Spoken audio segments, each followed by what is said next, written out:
निश्चित तौर से हम लोग डिसाइपलशिप इवेंजलिज्म प्रोडक्ट को करेंगे। इसे कहते हैं discipleship evangelism Bible study lessons volume number 1। और मैं इसके विषय में सोच रहा था और छोटी कहानी को मैं लिख रहा था। और फिर आज जिस विषय को हम देखने वाले हैं वो है समर्पण। और साधारणतः मैं लूका 14 अध्याय से पढ़ा था, जहाँ पर यीशु समर्पण के विषय में सिखाते हैं। और वो कहते हैं कोई भी इमारत को नहीं बनाता जब तक वो बैठकर खर्चा ना जोड़ ले। बगैर इसकी इमारत नहीं बनेगी और वो इमारत पूरी नहीं कर पाएगा, उसका मजाक उड़ाया जाएगा। और यीशु इस प्रकार से कहते हैं समर्पण के विषय। वो लोगों से कहता है कि दाम को जोड़ ले। क्या आप सच में उसके पीछे चलना चाहते हैं? वो कोई ऊपरी दिखावे नहीं चाहता है और न ही वो विश्वास का व्यवसाय नहीं चाहते। वो तो उस व्यक्ति के लिए समर्पण चाहते हैं। तो जब मैं इस छोटे विषय को लिख रहा था और कुछ विद्यार्थियों को कैरिस बाइबल कॉलेज में इसे बताया था, और ये छोटी कहानी मैं आपको बताना चाहता हूँ ताकि समर्पण के सत्य को आप समझ सके। और उस कहानी का नाम है, क्या आप स्त्री को अपना व्यक्तिगत खानसामा मानते हो? मैं इसे पढ़ता हूँ।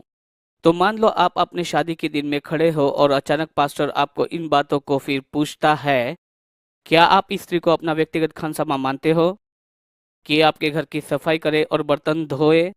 क्या आप आज से आप इससे घर की सफाई और घर के पर्दे साफ करवाएंगे जब तक आप दोनों साथ में रहेंगे?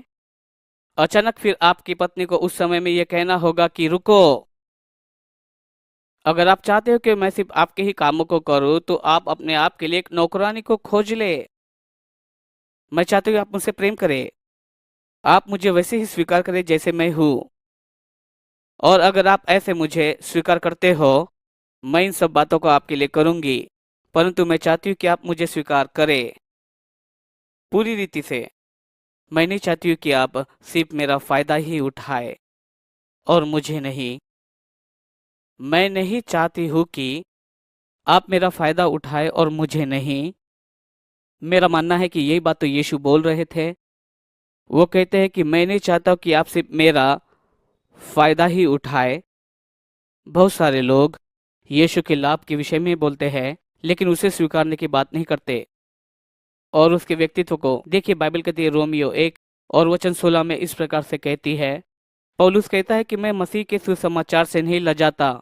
देखिए, सुसमाचार यानी अच्छी खबर है। मैं मसीह की अच्छी खबर को लेकर नहीं लजाता क्योंकि अच्छी खबर यीशु मसीह है। हर एक विश्वास करने वालों के लिए यीशु मसीह उद्धार की एक सामर्थ है। ये तो सिर्फ उसका लाभ ही नहीं लेकिन उसे भी प्राप्त करना है। मैं A.W. टोजर की बातों को बोलना चाहता हूँ। उन्होंने ऐसा कहा, ये शायद कुछ लोगों को अचंभित करे। मैं नहीं चाहता कि आप मुझ पर पत्थरों को फेंके जबकि मैं इस कैमरे की ओर देखकर बोल रहा हूँ। मुझे यकीन है आप मुझ पर पत्थर नहीं फेंकेंगे, लेकिन मैं चाहता हूँ कि आप जान लें कि A.W. टोजर के विषय में क्या बोलना चाहता हूँ। आप जरा इसके विषय में सोचिए। अगर आप इससे सहमत नहीं हो कोई बात नहीं, मैं चाहता हूँ कि आप थोड़ा बहुत इसके विषय में सोचे और जान ले। ये बात A.W. टोजर ने कही। वो कहते हैं कि थोड़ा अजीब लगता है कि कुछ शिक्षक नहीं जानते हैं कि उद्धार पाने के विश्वास के लिए सिर्फ दो ही बातें हैं, ये और कोई नहीं सिवाय मसीह के, न ही मसीह का उद्धारक रूप और न ही मसीह की प्रभुता, परंतु मसीह स्वयं। परमेश्वर उनको उद्धार नहीं दिलाएगा जो मसीह के कुछ ही बातों के ऊपर में विश्वास करते हैं, और न ही कभी मसीह की कोई बात विश्वास की वस्तु के रूप में प्रस्तुत की गई, और न ही बुलाए गए हैं कि विश्वास करें प्रायश्चित पर, न ही क्रूस पर या फिर याजकता पर उद्धारक के। ये सब बातें मसीह में ही पाई जाती है, परंतु वे कभी विभाजित नहीं हुए हैं और न ही वे कभी अलग हुए हैं। वैसे ही हमें अनुमति है कि मसीह की एक बात को हम स्वीकार करें और दूसरी को अस्वीकार। धारणा यह है कि हमें अनुमति दी गई है। ये आधुनिक दिनों की विसंगति है। फिर दोहराता हूँ, जैसे हर एक विरासत में है, मसीहों के बीच में इसके कुछ बुरे परिणाम भी है। क्या आप समझ गए कि हम मसीह के एक भाग पर जोर देते हैं या उसके लाभ पर या फिर मसीही पर, और ध्यान नहीं देते मसीही पर। जैसे विवाह के समय पर मैं अपने पत्नी को खानसामा मानता हूँ और उसको नहीं स्वीकारता हूँ। देखिए, बाइबल ये कहती है यूहन्ना 1:12 में, जितनों ने उसे स्वीकार किया उतनों को उसने अपनी संतान होने का अधिकार दिया। उन्हें भी जो उसके नाम पर विश्वास करते हैं। उद्धार के वक्त आपने मसीह के कौन से भाग को स्वीकार किया? मसीह के भाग को स्वीकार किया। बाइबल ये कहती है, वे लोग नहीं जो उसके भागों को स्वीकार करते हैं,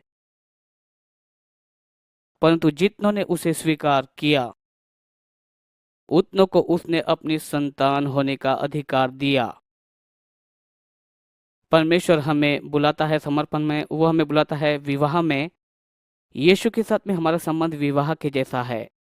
और रोमी 7वां अध्याय कहता है कि हम लोग व्यवस्था के लिए मर चुके हैं, पुराना पति था, ताकि हम अन्य से विवाह कर सके, उसके साथ जो मुर्दों में से जी उठा है। देखिए, मैंने अपने पत्नी को खानसामे के रूप में नहीं लिया, लेकिन मैंने पत्नी के रूप में लिया।